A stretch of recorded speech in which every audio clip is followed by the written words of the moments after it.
안녕하세요. 자소서 특강 수학과 승리쌤입니다.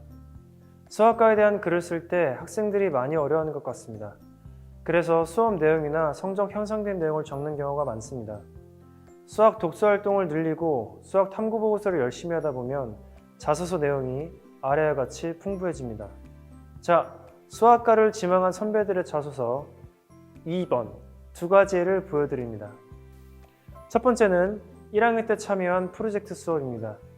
이 활동은 수학 수업 시간에 진행되었던 것이었는데 이때 다양한 수학의 개념들을 배우면서 수학에 대한 관심과 호기심들을 갖게 되었습니다. 특히 제가 가장 관심을 가졌던 것은 로그의 발견이라는 주제로 진행되었던 수업입니다. 이 과정을 통해 네피어라는 수학자가 발명한 로그라는 함수가 얼마나 대단한 것이었는지, 특히 계산기조차 없던 중세 시절에 천문학을 비롯한 여러 분야의 학문에 얼마나 많은 영향을 끼쳤는지를 배울 수 있었습니다.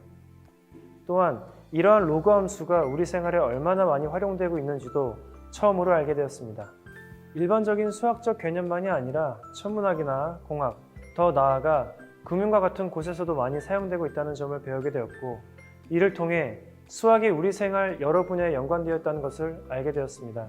특히 은행에 근무하시는 아버지께 실제로 로그가 어떻게 활용되는지를 여쭤보니 복리라는 예금 금리를 만들기 위해서는 반드시 로그를 활용하여 계산을 한다는 사실과 실제로 금리를 만들어가는 과정을 설명을 들을 수 있었는데, 이 경험은 수학이 우리 생활에 중요한 역할을 하고 있다는 것을 알게 된 경험이었습니다.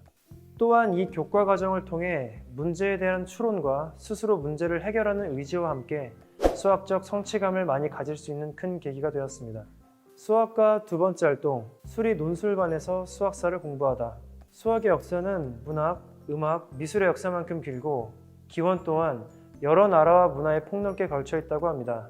그러나 우리가 배우고 알고 있는 역사적 사건들이나 위인들에 비해 수학의 역사에 대해선 잘 알지 못하고 있습니다. 과학 문명의 발전과 인류의 삶을 획기적으로 변화시킨 숨은 공로자들인 수학자들의 삶과 그들의 업적을 공부하는 것은 큰 의미 있는 일이었습니다. 아리스토텔레스나 피타고라스 외에 아는 고대 수학자가 없던 저에게 위대한 기하학자 아폴로니우스, 대수학의 아버지 디오판토스, 영의 역할을 플레이스홀더에서 계산을 이용하는 실수로 바뀐 브라마굽타, 광학에 대해 광범위한 기여를 한 아라젠과 같은 이들의 이름을 아는 것만으로도 낯선 세계를 여행하는 것 같은 흥미를 느낄 수 있었습니다.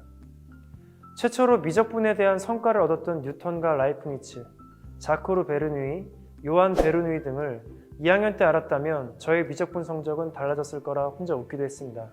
수학사를 공부하며 가장 기억에 남는 것은 19세기 라플라스의 확률 이론과 현대 수학자 케네스 에러의 불가능을 정리를 비교한 것입니다.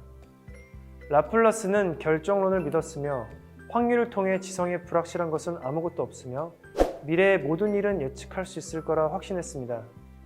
그에 비해 에로는 자신의 저서 사회적 선택과 개인의 가치라는 책을 통해 3명 이상의 후보자가 있는 선거에서 철저히 민주적이고 공정한 방법은 수학적으로 존재하지 않음을 증명합니다. 과반수 기준, 콩도르세 기준, 단조 기준, 사태자 무관 기준 등 어떠한 것을 동원해도 완벽할 수는 없다는 것입니다. 수학은 한치의 오차도 허락 않는 완전함이라 여겼던 저에게 우연과 불확실성은 늘 존재할 수 있음을 깨닫게 해주었습니다.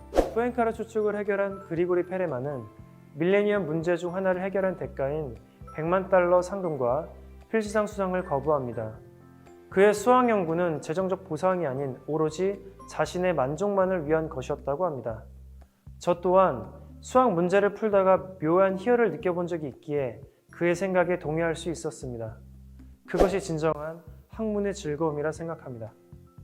지금까지 승리쌤이었습니다. 안녕. Learning Form